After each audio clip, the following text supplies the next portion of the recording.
friends. Welcome back to Live at the Roxy. You are here with me live on this Monday, February 19th, President's Day. It's also pouring. It's pouring in LA. Sup with that? What the living fuck? It's not living, it's flying. Get your expressions right. Thank you for being here with me live today. Multiple things that I want to talk about with you, including the True Detective Night Country finale, but we're not talking about that to start because I don't want to give spoilers to people who haven't seen it. So we will be talking about that in a little bit, but there's some other things I want to talk with you guys about. Streamlabs.com/Roxy Stryer. Oh, my brother's calling. Let's pick up and see what he has to say. Always the greatest timing. Hello. What's up, homegirl? What's up? You are live at the Roxy. Oh, I am? Yeah, because you never ever call me back unless I'm filming. I'm glad I didn't say anything anti-Semitic when you picked up the phone. So somebody's been looking at my Instagram stories. No, it's just in general. Yeah, no, it's brutal. What a time. What's going on with you? Oh, Jay chillin'. Did a little Sem trip with Dad and Sky today. Sem. What's up? And wait, why is today just for fun? Oh, because Sky slept over. Yeah. Yeah, because we don't be having works today. How was the NBA All-Star game? I mean, it is what it is. They scored over 200 points. It's like, you can't go into it expecting to watch like a real game of basketball. It's basically like watching the Harlem Globetrotters. There's no defense.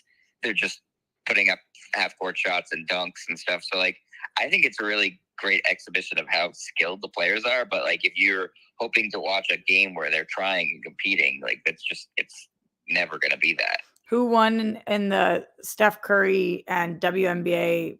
I don't know what her name is, which is so unfortunate. Unfortunately, Steph Curry won. Sabrina Ionescu didn't win, but she did great. She's an Oregon alum, so I always root for her.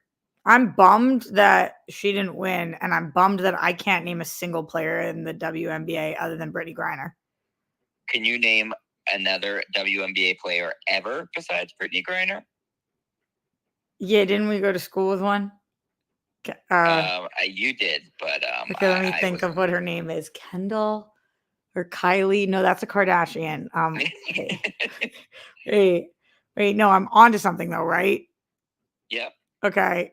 Wait, if I could just think of her name, then I could think of her name. Wow. Oh, I was in school with her. She's a very nice girl. She's friends with Sophie. Mm-hmm. And her name is it Kendall?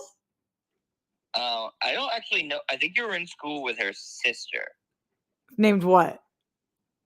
I don't remember exactly what her sister's like. Let me think. What's her name? Her name is Veronica. I can name a soccer player. Cool. Her name's Mia Hamm. Nice. It sucks. It sucks. I was watching. Who was it? Bill. You are right. Her sisters are Kendall and Kayla, but they're not. Burton. Something Burton. What's her name? Veronica Burton. Oh, okay. So I did get her last name. I've never heard Veronica in my life though. Oh, there you go. Well, I think she went to school.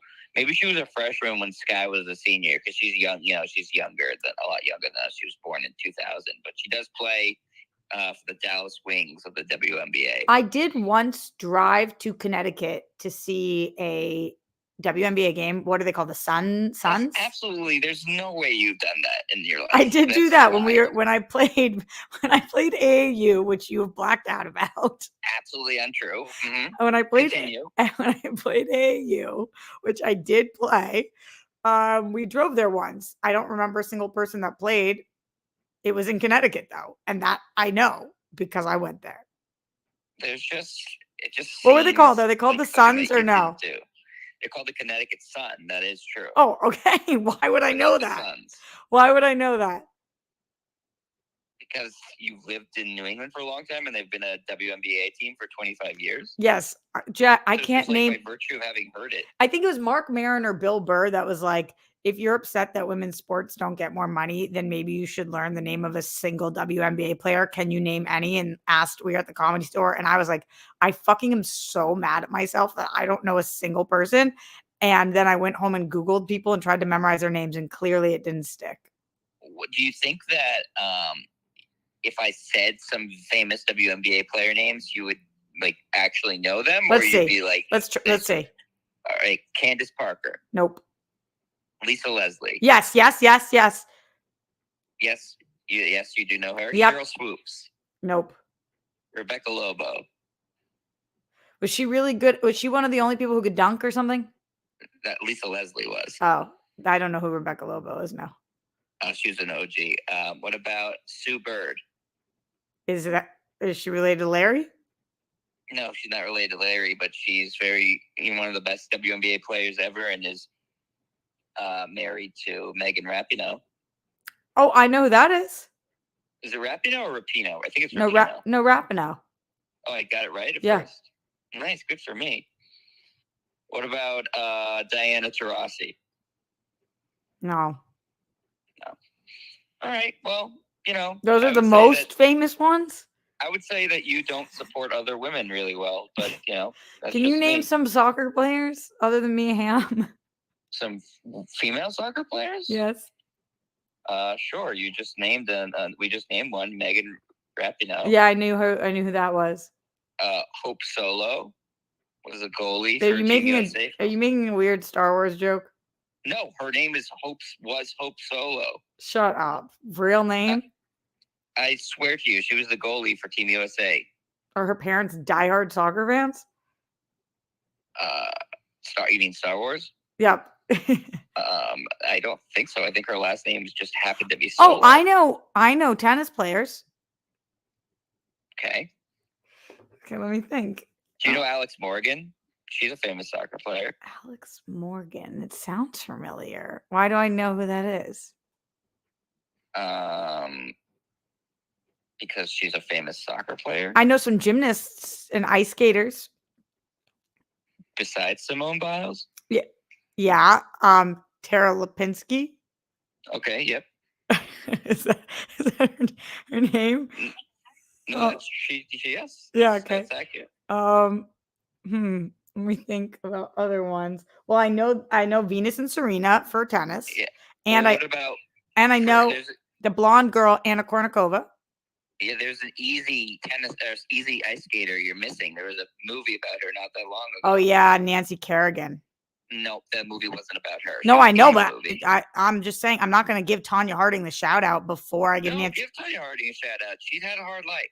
Oh my God, Jet, you and Respect I cannot. Tanya Harding. Do you know that I did an hour and a half sit down with Nancy Kerrigan? No, I didn't. Do you know she's also from Massachusetts? Yes, Jet, I did the sit down with her. Well, I mean, you also said that you were on AAU basketball and went to a WNBA game. So there's been a lot of lies told in this conversation. I was on AAU basketball. We were called the Jaguars. I played a 2 shooting guard. Clara was on the team. Emma was on the team. I got maybe 2 minutes of playing time a game. I still don't buy it. Okay. Well, this has been fun. If you were home, I'd have you join, but I know you're not. I know that you. Oh, Mel, I know Michelle Kwan. Yeah, it's a good one. Yeah, Michelle Kwan. Oh yeah, I could name definitely Yamaguchi. Yep, for sure. And I could for sure with gymnasts. Yeah, that you Ash said Sean Johnson. Yep. Nastia Lukin. Yep. There's a Gabby Douglas. Okay, before you guys rip me to shreds in the chat, can you name more WNBA or I don't even know what the women's soccer league is called, but I know the Revolution and I saw them play. The NWSL. NWSL? It's new. That doesn't even sound familiar to me. Yeah, it's pretty new. I only know what's National Women's Soccer League. Oh, NWSL. Oh. You're very good. I'm very good at this. I know you figured out National Women. That was a bummer. Big bummer. All right. Well, if you want to join the show, I have you're a welcome question to. before I get off, though. Yeah. How come you said you called me this week, but I don't actually have a missed call from you? What? I've called you so many times. You know I'm Really? I don't have a single missed call. I always be calling you. I mean, that's true. And sometimes you call me back.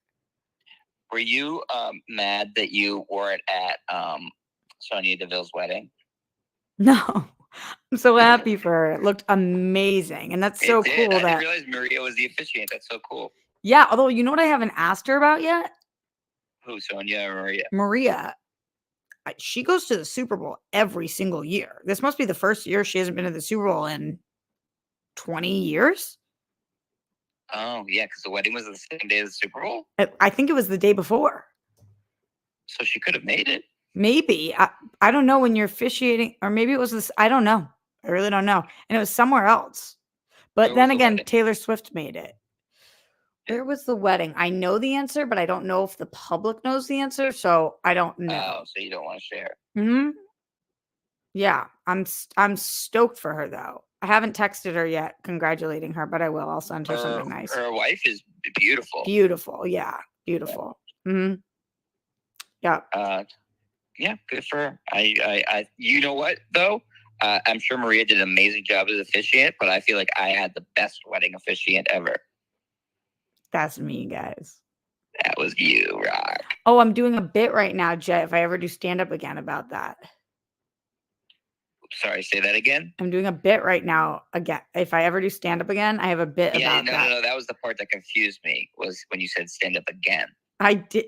Why don't you believe anything that I've ever done? Because you were the MC. That doesn't mean you did stand-up. I had to do a type 5. As the MC? Yes, to start the show. I want to get a poll of your listeners if being the MC of a stand-up show counts as doing stand-up. Jet, are you making a weird joke right now? No. Is this like you pretending I didn't do AAU? No. Okay. Well. I do want to hear the bit though. No, it's a work in progress. I'm sure it's good. It is good, actually. Mark Ellis is helping me with it. Well, I mean, that's probably the best person you could possibly have helping with you. So. Did you watch True Detective Night Country? No. Should I? I see that's what your show's about. How do you see that? Because it says, should True Detective Night Country have been its own series? Where are you looking? YouTube. You're on my YouTube. You knew I was live and you called me? No. Once you said I'm on live at the Roxy, I got on YouTube. Oh, to see what the people were saying about you? Self-centered. Yeah, I look at myself on the phone. Oh, so you can see that my hand is hurting holding this. I didn't know it was hurting, but I can see that you're holding a heavy phone. What do you think of this nail polish? Grammy hated it. I love it. I was just going to say, I think it looks great. I'm in my Barbie era, and Grammy was like, oh, I see you got pink nails. And I said, yeah, do you like it? She said, I do not. There's nothing that you could do, like, stylistically, that Grammy wouldn't have something to say about. Are you caught up on anything else that I'm watching, like Curb? Monarch? No, I'm not watching that. Curb? Nope. One Day? I don't even know what that is. Love on the Spectrum? Nope. I'm rewatching Archer. Does that help? Oh, tonight for World Girls, for our patrons, we're watching the first episode of the OG Avatar Last Airbender. Gosh, such a good show. One of my top 10 all-time favorite shows. Well, I'm going to watch the pilot for the first time. Well, I hope you enjoy it because it's awesome. I hope that the live action's good next week. Leanne introduced me to it. Oh, that's when it comes out, is next week? That's exciting. I actually don't know if that's true. Well, so we'll have to find out. Yeah. Yeah. Okay, let's see. What do we have here, Jet? We've got the people. They want talk about the things I'm supposed to talk about tonight. I'm going to tell you the list of things I'm planning on talking about today. Mm-hmm. You tell me if you want to talk about any of these things. Otherwise, I'm going to let you go. Okay. Okay, True Detective you can't talk about. Correct. Did you see that HBO made the decision to delay Last Week Tonight segments on YouTube for until Thursdays now? No, why? To get more ratings? Yeah, yeah, they want more people watching, and they put out all of their, like, hottest segments the next day, and they made the decision, and John Oliver had a statement, and he was just like, "I hope they change their mind. I'm bummed about this." Huh? I would think he had more power over that, but Yeah, I think they just need they need people subscribing, and more people are just watching shit on YouTube. isn't HBO the company that's run by David Zaslav? Yeah, Warner. Yeah, he sucks. He's the living worst. Don't say that because I need, him to hire me at some point, but I don't Oh, well, I disagree. mean, I think that he's probably fantastic to work with as an actor or actress, and that he's probably a wonderful person. But as somebody who really wanted to see the Looney Tunes movie with the Wile E. Coyote versus Acme, and also wanted to see Batgirl, I'm personally upset with him. True or false, you would like him better if he hired me? I'd never have a bad word to say about him ever again if he hired you. That's what I'm saying. It's like, I might crap talk him now almost every day on this show, but if he did hire me, he's my bestie. Yeah, I think that. Sell I mean, out. if he hired you, welcome to the family, David. Exactly. You know what's weird? I actually know a couple of people who work for him, and I also know a couple of people who work for Ted Sarandos, and all of them seem to really genuinely like them. It is just so crazy to me because from a content consumer perspective, what they continue to do and during the strikes was just so brutal. But I guess if their employers like them better, at least that's something. Yeah, I mean, I would think that if he's coming down to hiring you, like he probably would not want to be like, oh, this person shit talked me. But if it was like this person's brother shit talked me, I don't think he would really care. Streamlabs.com/Roxy Stryer. Send in questions, comments, concerns. Now that we have my brother on the show, if there's anything you want him to talk about, especially sports related, he is here. I've roped him in. Do you care about how much money to spend on a wedding? Yeah. Okay. So I have Jet. Be very careful right now. Remember that I don't talk about whose weddings I go to. Okay. Don't name people specifically. Right. So Yeah. I have a few weddings coming up. And I have a few bridal showers coming up. And it's been in my group chats like how much money you should spend on a wedding present versus how much money you should spend on a bridal shower versus how much money you should spend for bachelorettes versus all of that. So Wait, do you think presents for all of those things? yeah. That's dumb.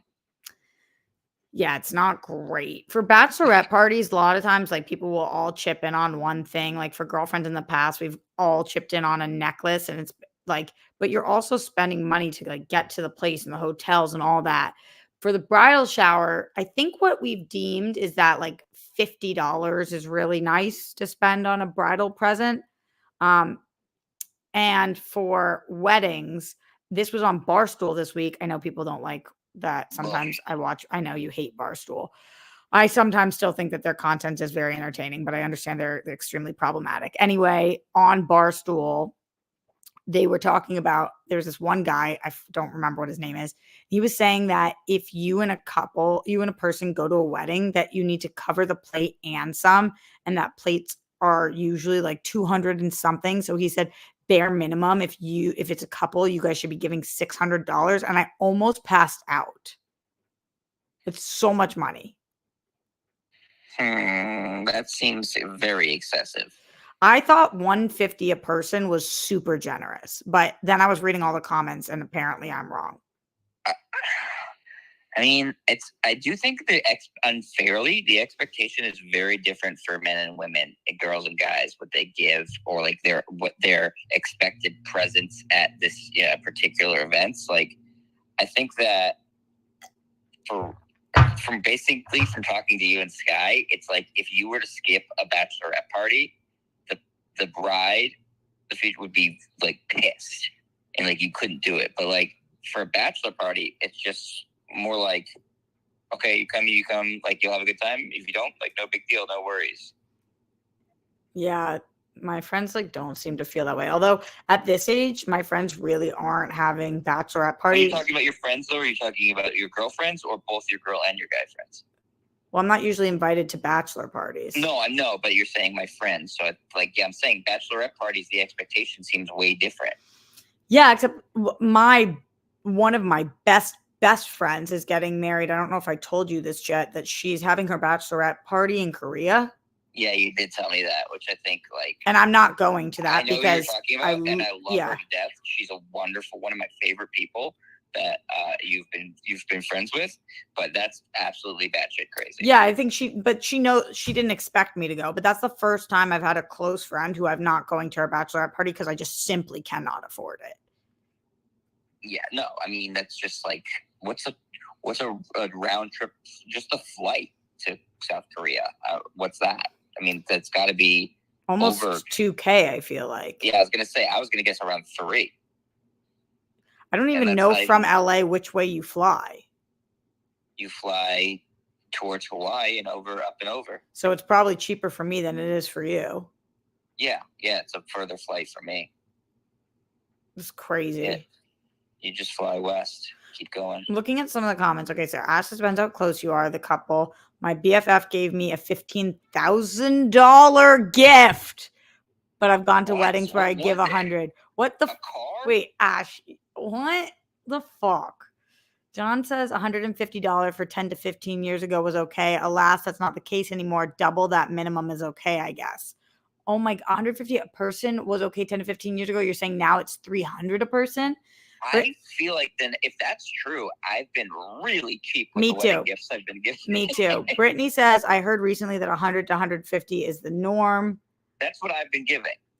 Yeah, me too. But if it's 2 people, you're supposed to give double, which I didn't know. That's not fair. If you're a married couple, you're 1 unit. No, Jet, you're 2 incomes. No, well now. Let's see. Haunted Autumn says, bought my buddy a $300 smoker grill like 12 years ago. That's kind of a sick gift if you have the space for it. That is sick, but like I can't spend that much on these weddings. I haven't bought myself anything in years. Okay, I'm going to let you go because my hand's hurting. Okay, you don't want to hear my opinions on True Detective Night Country? You don't know. I think Jodie Foster's great in it. I also am going to talk about anti-Semitism this week, but I don't think you want to talk about that. No, the only thing I really want to talk about is dunking more on Madam Web and how stupid Sony is. You saw it? Again, if they were to hire you, they'd be welcome to the family. Did you see it or no? No, I'm not going to see it. Did you wait? One more question for you. Do you know anything about Captain Britain? Captain Britain? Sure. Yeah. Have you heard the rumors that that's who Henry Cavill's playing? No, but that'd be awesome. I saw he signed a deal with Marvel. That would be awesome. Can you tell me anything about Captain Britain? I'm trying to remember back. I think maybe he was a soldier first, kind of similar to Captain America. And I honestly, I have never read a comic with him in it. So I can't say I know that much about him. Really good. Good talk. All right. Love you. Bye. But I love Henry Cavill, so that's good. Good for them. Haunted Autumn says he's a captain from Rockstars. Britain. Bye. Okay, my hand is killing me, guys. An appearance from Jet Strider, which is rare these days because that mofo be working now. Yeah, I'm with you, Mel, about like why they're choosing to have a party to celebrate their love and you're supposed to spend this much money. It's crazy. You have to buy a dress. You have to buy a present. You have to get transportation to and from. That place might not even be in the same state as you. It's just like, how much are we expected to spend? It's just ludicrous to me. Ludicrous.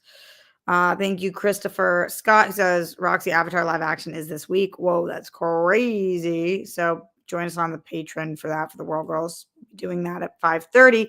Streamlabs.com/Roxy Strider. Send support. Support has been slacking on this show recently, which is why I'm not here as often. Although I will say that work this week canceled on me for today, canceled on me for Thursday, and canceled on me for Friday, which is so fucking frustrating. You guys know I love my jobs, but one of the things about being freelance is that they can just cancel on you. They can cancel on you day of, they can cancel on you day before, they can cancel on you a week before. And if you can't find new work in that time period, you just don't make pay that day. And unfortunately for me, 3 of my days got canceled this week and 1 of my days last week. So I am making up right now for 4 days of work that just get canceled from you and you make $0. And it's like, that is so much money to not make. Well, it's not so much money. I don't get paid enough for it to be so much money, but it's enough to be really frustrated. Mel, they just like be doing that sometimes. Like, I don't even know how, it's not my studio. So they just are allowed to do that. And it happens all the time at every studio I work where within 7 days, all of a sudden people start canceling, a lot of times day of or day before, but I'm off for a lot of my shows this week. And because maybe their studios are going dark or they have other hosts they want to try out for things, or they have personal things going on in their life when you're not your own boss, which is why I love doing this show, because I'm never going to cancel on me, never going to cancel on you guys. You guys don't cancel on me. We can just be here. But anyway, point being, streamlabs.com/Roxy super chat in. I'm here because I love you guys, but I'm also here to entertain you. Let's see how good of a job I'm doing so far on that in the Streamlabs. Thank you to Lloyd Nance, who says, Team Stryer, Team Lloyd, you're the best, Lloyd. Lloyd, I feel like not a show goes by without you starting me off in the Streamlabs with a nice little hello. And I'm so fucking grateful for that for so many years, which is unbelievable. Thank you. Thank you. Okay. There was a little bit of an update on Crust, which is the movie that I'm in. And Crust is, let me see what they officially announced. Crust ambitious Anchor Bay Entertainment acquired Crust, which is so exciting and just awesome. I got a message from Sean about it, and then shortly after he posted it to everybody. Sean Wayland, that's the next movie I'm in, by the way, for those of you guys who aren't remembering what I'm talking about. It's Sean Wayland's directorial debut. It is starring Felissa Rose, who I love, and Denny Roebuck, and Alan Ruck, who you guys know from Succession, and Ferris Bueller. And that is all just really, really exciting stuff. But now it got picked up. So let me see. There was an article about this. Let's see. I know he sent it to me. Let me find it so I can read it for you guys. That talked about the acquisition. And ambitious Anchor Bay acquires horror comedy Crust at EFM. This is what it had to say. Thank you to Jeremy K from Screen Daily. And a deal that closed at the EFM over the weekend revives genre label Anchor Bay Entertainment has acquired North American rights to the horror comedy Crust, featuring a cast of genre veterans and Succession star Alan Ruck.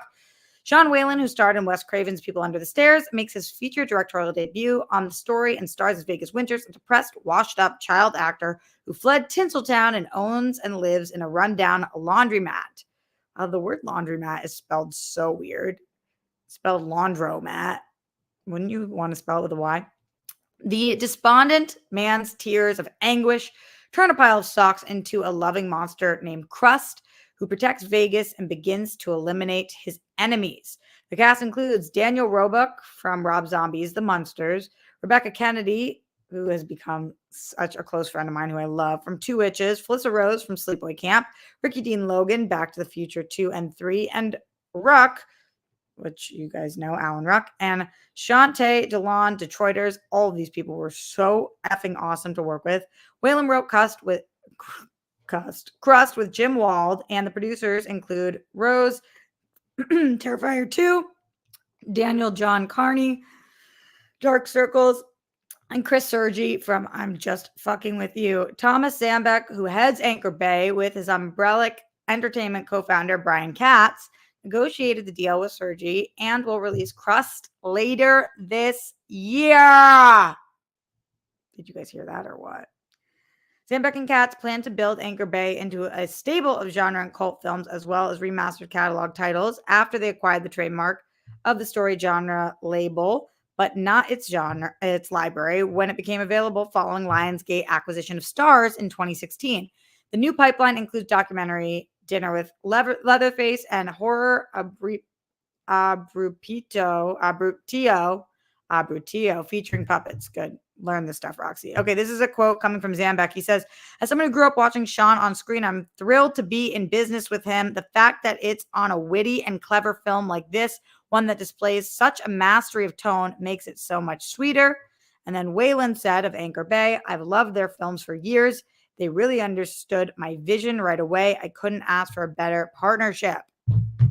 So that is for you guys. Thank you to my amazing mod, Matthew Gold, for putting the Streamlabs link in here. I appreciate the super chats, guys, but always remember, super chat takes 50%. Google takes 50% of your money. So if you want more of your money to go to creators, streamlabs.com/Roxy Stryer.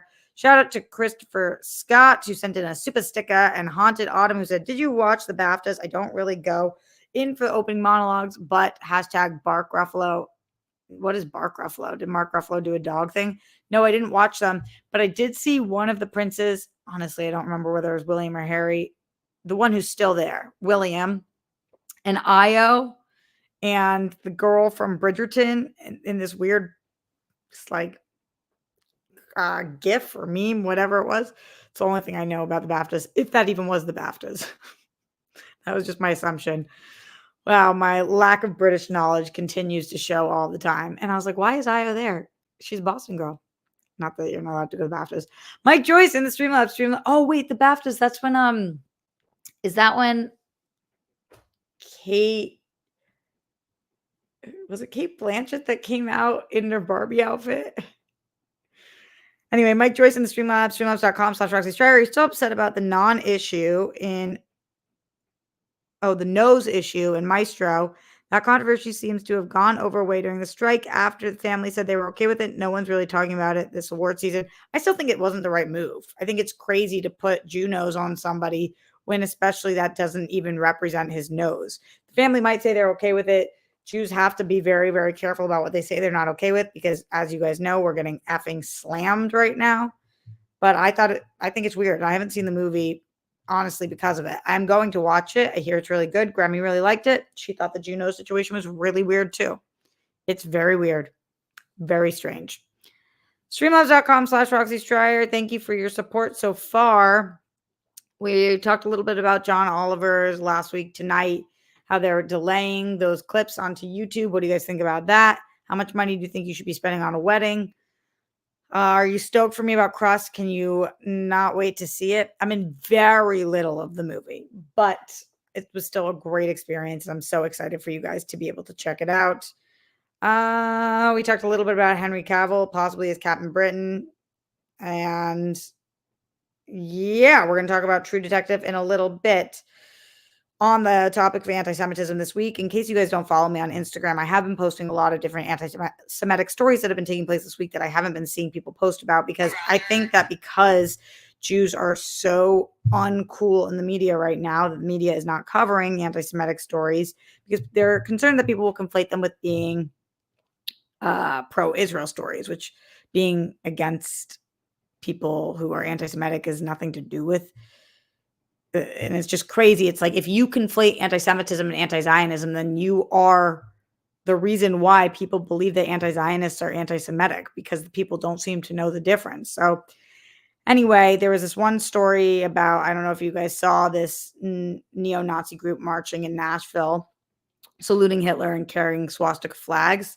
And I saw this, and a lot of different publications were saying these Nazis are white supremacists.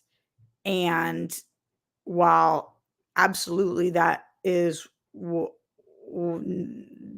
truth, I'm finding this time period really difficult to navigate because everybody keeps saying all Jews are white, which factually is not true.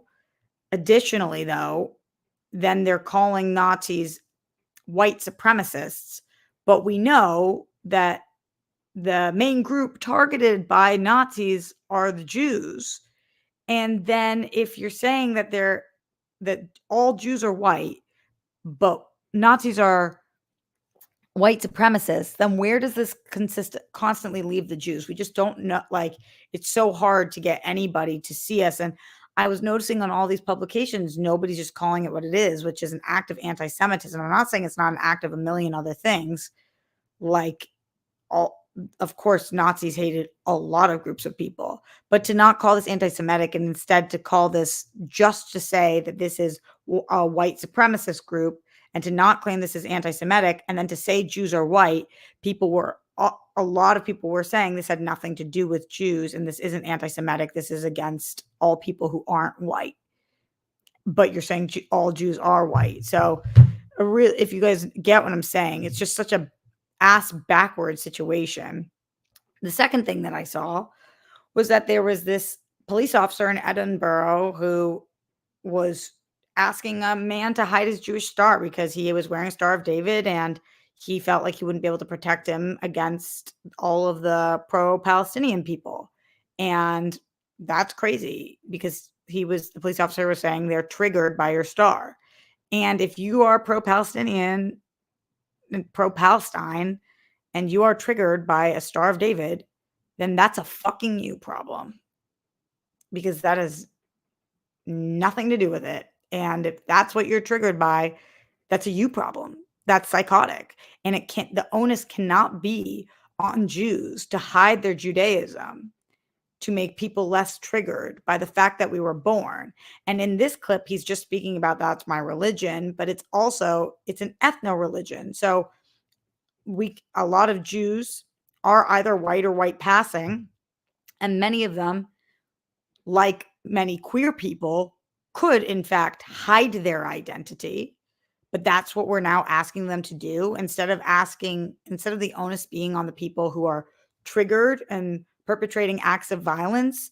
The onus is on the people who are born a certain way to hide it. That's fucking ridiculous. The third thing I saw was that Amy Winehouse statue. She was wearing a Star of David in the statue, and the statue is defaced, and they put a Palestinian flag over the Jewish star. And again, my question to people continues to be, if anti-Zionism is not anti-Semitism, then why do you see a Jewish star and cover it with a Palestinian flag? If you're going to deface the statue, why wouldn't you put it on her shoulder? Why would you need to cover the Star of David in order to be pro-Palestine if being anti-Zionist is not the same as being anti-Semitic? Because people clearly have a problem with Jews. And I'm not saying everyone, but many people. So these are just a couple things from the last 24 hours that I'm not seeing on anybody else's feed. That's frustrating, because while there are a million problems going on in the world right now, and this is an entertainment show, you guys know I always end up talking about this because it is one of the problems that people are just refusing to admit is a problem right now. Streamlabs.com/Roxy Stryer, questions, comments, concerns. Frustrating. And it makes things so difficult for people it makes things difficult for a lot of people. But for people like me, who previously would have felt comfortable being in the street fighting for Palestinian rights and have felt comfortable doing that, now no longer feeling comfortable doing that, because there's just so many people at these protests that are anti-Semitic. And not everybody, but I don't want to be protesting alongside people that are fighting something completely different than I'm fighting. I'm fighting for the rights of Palestinian people. I'm fighting for the rights of people like my you guys know, not legally step grandfather, my grandma's boyfriend of 30 years, who deserve to have equal rights in Israel, who deserve to have safety and deserve not to be stuck in a situation where there's nowhere for them to go and they're being fucking bombed. And if that's all it was to be at a protest right now, then sign me the hell up. But unfortunately, the things that we're shouting, the things that we're saying, the conversations that are being had, the asking of covering up of Jewish identity, taking a Palestinian flag and painting it over a Jewish star, calling for the death of Jews, the gassing of Jews, another intifada, sorry. Not that that's of a laughing matter at all. It's just, I can't get behind it when all of the people that I know want peace or the people that I'm friends with, we want peace for these people. And when I say these people, I mean Palestinian people and Israeli people who are civilians, who are being blasted by terrorists and far right governments. So it's super frustrating to feel like, and like today, I'm going to put out a video about this, but like I posted about these 3 things and immediately somebody responds, oh, kike. And it's like, that's what we're doing. There's something wrong with and we know this, there's things wrong with people. Streamlabs.com/Roxy Stryer. We really took a hard pivot from my brother calling in and us joking about whatever the hell we were joking about to talking about HBO to me not being able to not mention the things that are going on in my community. But that is another good purpose of having this platform. And I appreciate you guys being here and being willing to listen and being willing to hang and being willing to talk about all of these things. So thank you, and would love to hear from you guys. Streamlabs.com/Roxy Stryer. Ash says, okay, we're going back to wedding topic. Yes, Ash, get us back on this. Let's hear. For the wedding, I got them a $15,000 dinner table that you can take the top off and it becomes a gaming table. Perfect for the D&D board games. It's very fancy. They wanted it and I had the money, and I feel like, oh, my best friend way more than that. Ash. I have bought some very nice presents for my best friends in the past. Very nice. Let me tell you something. I think you're amazing. I think that's such a beautiful thing to be able to do because you were able to. If I spend $15,000 on anybody, including myself, today, I would have to throw myself through a wall and collect insurance money because that would be, if I ever have $15,000 in the bank, that would be the greatest debt. Like, that would be the best thing in the world. I see all these people, all my friends keep going on these vacations. And I'm just like, how are you guys doing this? I work so many fucking hours. I have been up since 6:30, working all day today. After this, I'm still going to be doing For the World Girls. After that, I'm working on a script. And after that, actually, this isn't work, but I'm doing my taxes. I mean, I feel like that's work, but that's not paid work because my accountant messaged me today and was like, where the fuck is your stuff? And I'm like, and that's every day. And sometimes, like this weekend, I was really lucky. On Saturday, I went out to dinner with friends, but it was the friend's birthday and his parents came to town, so they paid for everything. Thank goodness. And on Friday, I went out to dinner with my friend Ashley, and the owner really liked us, and he comped our whole meal. Thank fucking goodness. But those are like my mini vacations. Like spending $15,000 on somebody else's wedding. I dream of the day I can do that for my homies. I think you're amazing, Ash. And to not do that for yourself, to do that for your friend. Oof. Whoa. Mel, how do I survive in LA with a 2-2? 2-bedroom, 2-bathroom. I'm assuming is what you're talking about. Girl. When I looked to move out, so I got this place during the pandemic. Because of that, I pay less than $1,000 than every other person who lives here. And we're rent controlled. So I, about a year ago, because I was not doing well, looked to move into a 1-bedroom. And my 2-bedroom is cheaper than the average 1-bedroom in Los Angeles. So I haven't done anything. I haven't left. Because I don't know where I would go that's less expensive than it here.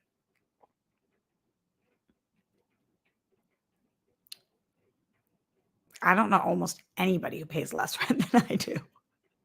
And I live in, not to give away where I live, but like not a cool part of town. I live in a place that's like, I don't live in like a Santa Monica or Beverly Hills, or like, I live in a place where I can't walk at night. So probably because of that. And like all the other things, have bugs and like leaks and all that stuff. I was living with her at the time. Oh, so Ash, did you use the table? Was a low-key gift for yourself? Let us know. Yeah, Mal, the rent control for the win, except for with the rent control, LA just passed a law that you can still go up, I think it's 8% a year, which is so much. This last year, the first year she didn't raise my rent, but remember last year she tried to raise my rent by the 8% or whatever, and I talked her down. So she raised my rent by $50 a month, which was like brutal. I'm hoping she doesn't try to raise it again this year. I'm up in March. I will cry. And I think I'm going to try to say to her, like, I just was through the pandemic, I was on strike for 6 months last year. If she needs to, I'll show her my taxes and my income from last year and just say, please. Don't know if that will work, but anyway. So that's how Mel.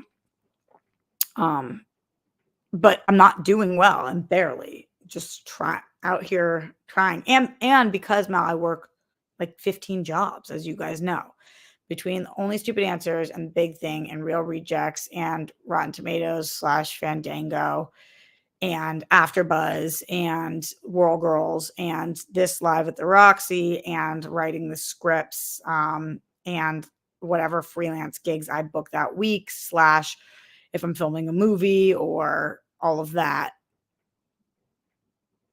then that's how. Just slide in.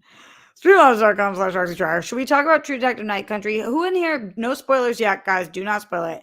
Who in here has seen True Detective Night Country? Who has seen any of it? Who has seen all of it? I want to know from you guys, or who hasn't watched any of it at all. In the meantime, Ashton the Streamlab says, I didn't mean everyone should give their best friends that much. I think gifts always need to be proportional to your income and how close you are to them. And from the other side, if anyone gave me a $15,000 gift, I would die. I just feel the need to buy love. Yeah, I mean, Ash, your love language, I don't know about receiving, but giving is gifts. And I think that is so beautiful. Yeah, somebody ever gave me a $15,000 gift, I think I would just cease to exist. I would cease to exist. I'm trying to think of the most expensive gift I ever got from anybody. Well, my dad and mom helped put me through college, so that was a lot of money. It's a very expensive gift. But like a tangible gift. When I graduated from college, my dad bought me a laptop.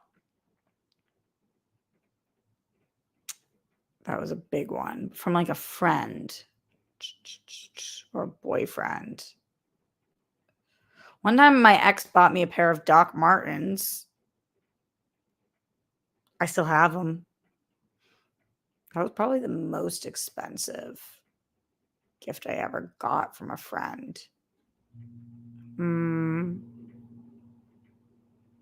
Oh, for my 30th birthday, 2 of my girlfriends split this pair of gold earrings for me. I don't know how much they cost, but oh, and my friend Ash got me that Roxy Strider neon sign that you guys have seen downstairs. I don't know how much that cost, but those are things that I think would be expensive. Jake got me that air fryer. I'm fucking obsessed with it.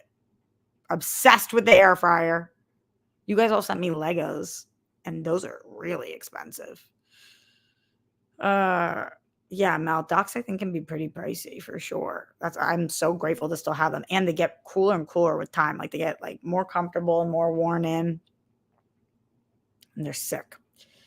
Mike Joyce in the stream says, I like the finale. Reddit, Twitter seems to hate because they think it's woke. I think the people most upset about it expected way too much from it. I wasn't as big a fan of season 1 as everyone else was. I felt this was on par with that season. Wait, okay. Let's see what you guys are saying in the chat to see if you guys watch, because I am going to get into the finale in a second. The guy said none of it. Mike watched. Mel says, you still have a roof and you can eat. Go Roxy. 100%. And girl, I am going to eat so well tonight. I took myself to Trader Joe's and I got a steak and corn. And I'm going to make steak and corn, and it's going to be so fucking good. So, yes, I can eat. And yes, I have a roof, and it might be leaking right now as we speak, but that's over there and I'm over here. And so I am dry and grateful as hell. Hell yeah. Okay. Some of you guys have seen it. Some of you have not seen any of it. Some of you are behind. Some of you, you tapped out all over the place. Okay. So I'm going to talk a little bit about True Detective Night Country right now. So if you don't want to hear about it, then thank you so much for being here. Really appreciate you guys. Peace out, Girl Scout and Boy Scout and People Scouts. Okay, let's talk about True Detective. I don't understand what you're talking about, that people thought it was too woke. What is it that you could even be referencing? Like, what was the woke part? I'm missing something. I thought that the finale was good. I am a little confused on why they decided for this season to go so supernatural. There's so many questions by the end that I'm like, huh. In general, the Jodie Foster, the actress that plays Navarro, the actor that plays whatever the kid's name is, all stellar, really enjoyable to watch. Was stoked to see that. I still think that the mystery surrounding the tongue is completely unsolved. I would think that the other cop that ended up, these are full spoilers, the other cop that ended up dead, I would think is the guy who put the tongue there as the message, because he says, I didn't kill her, I just moved the body. I feel like he put the tongue there. The problem with the finale is, and this isn't a problem if you're okay with it, it's all he said, she said, right? So we finally pinned down the dude and we're questioning the guy. And as he's describing to us what happened, like, I didn't kill her, everybody else did. We're watching the memory of him strangling her to death. And it's like, okay, so are you guys showing us what really happened, but we're hearing his story? Or is this him remembering it? Or does he not really remember because he's super fucked up in the head as is? Same thing when we get to any of the other flashbacks, right? Like when Jodie Foster is reporting at the end, telling them what happened, or even throughout, as we see that she says that the guy was already shot when she got there. There's so many characters, so I keep referring to people as the girl, the guy, whatever. But we see that Navarro is the one who actually ended up killing that guy back in the day. So there's just, or when the cleaners are like, yeah, we're the ones who, in this hypothetical story, here's what happened. We brought them all outside and we left them for this supernatural, this girl to come and get them if she wanted them with the spiral, and looks like she came. These are all recounting of the stories. So as an audience member, you can either decide to believe and not believe the guy talking and only believe what we're seeing, or you can think that we're getting mixed stories. Also, so none of these are 100% reliable sources. So it leaves a lot of room open for interpretation. I like finales like that. I think that the stories from the indigenous community, when they get there and they brought everybody outside, I think that's probably exactly what happened. I think that the guy, despite him saying he didn't kill her and he loved her, I think he killed her. I think the cop is probably the one that planted the tongue. Now, in terms of the supernatural, I don't know. The actual ending with the Navarro part, it's like Navarro walks off, feels very fitting for this world, but also I'm kind of like, are we calling that suicide? Because that sucks. But then Navarro's spirit is still around, or that's what I'm thinking is happening when Jodie Foster's character is sitting on the left-hand side at the very end, and Navarro's there to the right-hand side, and they're just looking out. Or when Jodie's like, I don't think you're going to find Navarro on the ice. I think we're supposed to think she's no longer here. She didn't go off and flee. She's gone, but her spirit's always going to be here. And I feel like Navarro, I wish she was still around. We see Jodie Foster's repaired her relationship with her surrogate daughter. We see them kind of laughing. I liked that. I also enjoyed the not finding out exactly what happened to Jodie Foster's family, the baby and the dad. I think we knew enough. I really liked Navarro leaving the stuffed animal that she clearly went back and grabbed after Jodie Foster threw it out. So there was a lot of good. I thought there was a lot of good. I had no major issue with the finale. I am just curious why this was a True Detective season. Now, of course, we did tie it in with some stuff with Russ Cole, which I thought was kind of a weird move with the girl Rose and her knowing how to do the lungs and maybe previously having done that to uh, Matthew McConaughey's dad. And I heard one theory on YouTube that even if she did help kill Matthew McConaughey's dad, it wasn't necessarily because of evil reasons, maybe because he was sick. That we had heard that he had leukemia. Maybe she was trying to help him, and maybe he wanted her to kill him and then hide the body. We don't know. We're not sure. So I think that there were some ties to the True Detective world, which I didn't think were necessary. And it just leaves me questioning for season 1, 2, and 3, this has been a very straight cop show, detective show. For season 4, we really leaned into the supernatural. There's even that moment where before we know that Navarro's mom had that cross necklace, and all of a sudden the cross necklace in this finale is in Jodie Foster's hair, or all cross necklaces in her hair. Again, I think that we're supposed to believe that Navarro is dead and her spirit's there with Jodie Foster looking out. Maybe she's not dead. Maybe she is. Same thing with we're supposed to think based on the cleaner story that they're talking about that this woman did come and get all of the souls of the people that had killed her and that were horrible and pay back. So I've seen some people be like, this season is not supernatural. What are you talking about?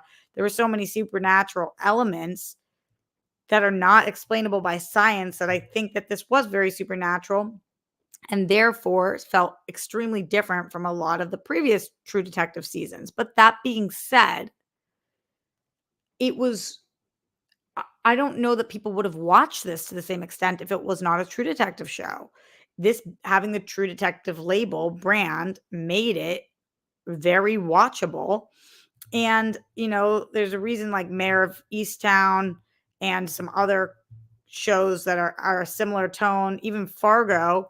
I don't know that they're as watched as maybe Fargo because franchise, but a lot of other cop shows, detective shows are not as watched. It didn't seem that far out of reach. Jeremy, I don't feel like the first season is a lot of supernatural at all. I feel like everything in the first season is explainable. While there are characters who believe in the supernatural, I think the first season had only explainable things happen. This season had things that we cannot explain. And but I did like the premise. I really liked the mystery. That kept me going the whole time. And I liked the characters. I liked hearing about the environmental issues that we brought to pass. And it's like, what the fuck? Just because you think you're doing something for the greater good does not mean you're actually doing something for the greater good. You perhaps are doing something that's not for the greater good. And you have just deemed yourself to be the hero of the situation when you are the cause of so much cancer and destruction and miscarriage and stillborns. Disgusting. These scientists were disgusting and they got what they deserved, honestly, in the end. But I also heard one YouTuber being like, what are the chances that all these scientists snapped on this girl and just killed her like we saw in the actual footage that we saw? Or is that not really what happened? And is the way and the way he's remembering it and recounting it isn't what took place. And really, he, out of a crime of passion, he just killed her solo dolo, which I think is also possible. What do you guys think about the finale of True Detective? Did you like it? Did it live up to your hopes and expectations? Let's see. Did I see this from Haunted Autumn? Night Country was okay. My issue is every storyline and plot point was such a cliche trope and wasn't written well enough to ignore that fact. I liked the whole through line of we have to ask the right questions. That's a little bit of a trope, but I thought they did it really well. I think what ultimately the boy has to do with his son. I can't remember the last time we've seen exactly that, but of course we have seen that in many other genres. I just can't think of it in a detective show right now.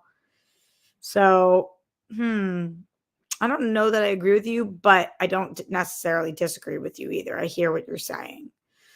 And I'm still interested in the fact that Mike told us that the internet thought this was woke. And I'm not even understanding what part, just that it was representing the indigenous community. Like, is that what people thought was woke? Because I can't even really think about, like, Jodie Foster's character is pretty unwoke. I mean, she's tough cookie, and she's a flawed character for sure. And I wouldn't consider her very woke. Even Navarro's character, I wouldn't consider very woke. And at the end of the day, they're both still detectives. So how woke is that?